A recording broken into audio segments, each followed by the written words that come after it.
بسم اللہ الرحمن الرحیم الحمد للہ رب العالمین والصلاة والسلام علی سید الانبیاء والمرسلین اما بعد، حضرات گرامی، آج ایک بہت اہم اور خاص مقصد کے تحت ایک چھوٹا سا ویڈیو کلپ آپ کے سامنے پیش کر رہا ہوں۔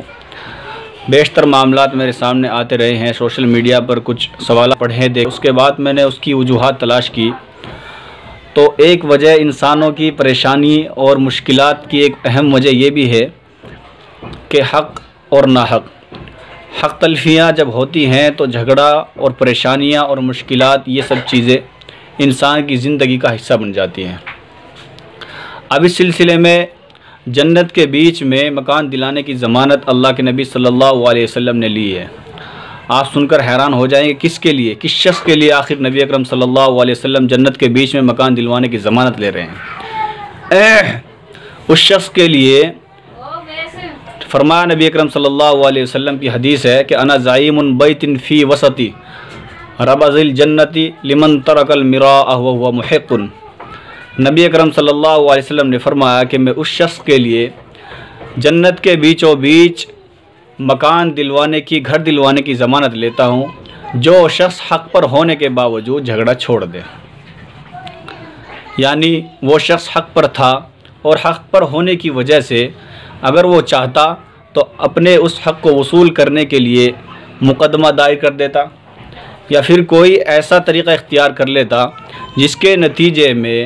اس کو اس کا حق حاصل ہو جاتا، حق مل جاتا۔ یعنی یہ کہہ لیجئے کہ کوئی بھی طریقہ وہ ایسے اختیار کرتا سختی کا یا مقدمے کا کہ اس سے اس بنا پر اس کو اس کا حق حاصل ہو جاتا، لیکن اس نے سوچا کہ جھگڑا بڑھے گا، پریشانیاں بڑھیں گی، مشکلات جنم لیں گی اور جھگڑا بڑھانے سے کیا فائدہ، لہٰذا اپنا حق ہی چھوڑ دیا۔ بہت سے لوگ ایسے دنیا میں، شریف لوگ، نیک لوگ ایسے بھی ہوتے ہیں کہ وہ اپنا حق اور جھگڑا چھوڑ دیتے ہیں اس بنا پر کہ ذلت ہوگی، جھگڑا ہوگا، پریشانیاں آئیں گی۔ تو ایسے شخص کے لیے آپ صلی اللہ علیہ وسلم نے فرمایا کہ میں اس کو جنت کے بیچوں بیچ گھر دلوانے کی ضمانت لیتا ہوں۔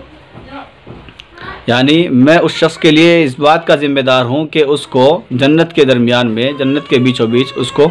گھر دلواؤں۔ تو اتنی بڑی بات سرکار تو عالم صلی اللہ علیہ وسلم نے فرما دی، میرے خیال سے یہ کوئی معمولی بات نہیں ہے۔ اب ہمیں یہ پیغام آپ تک پہنچنے کے بعد جو لوگ حق پر ہے اور حق پر ہونے کے باوجود اس وجہ سے اپنا حق چھوڑ دیتے ہیں یا چھوڑ دیا جس نے چھوڑنے کا من بنا لیا کہ اگر وہ اپنا حقوق حاصل کرے، اپنا حق حاصل کرے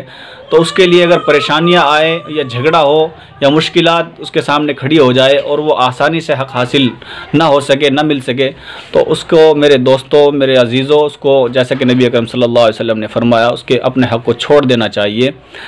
عزت کے لیے اور ذلت سے اور جھگڑے سے بچنے کے لیے اگر جو شخص اپنا حق چھوڑتا ہے، ایسا کرتا ہے، تو نبی اکرم صلی اللہ علیہ وسلم کی حدیث یہی ہے کہ انا زعیم بیت فی وسطی ربض الجنت لمن ترک المراء وهو محق، کہ میں ایسے شخص کے لیے جنت کے بیچوں بیچ گھر دلوانے کی ضمانت لیتا ہوں۔ دوستو، ہمیں چاہیے کہ ہم لوگوں کے ساتھ معاملات اچھے رکھیں، حقوق کا خیال رکھیں، حقوق کی پامالی نہ ہو اور حق تلفی نہ ہو، حق اور ناحق کے درمیان فرق کو محسوس کرے۔ انشاءاللہ العزیز ہماری زندگی کے اندر بہتر سے بہتر اور اچھی سے اچھی زندگی بنے گی اور جو مشکلات ہیں انشاءاللہ العزیز وہ دور ہو جائے گی۔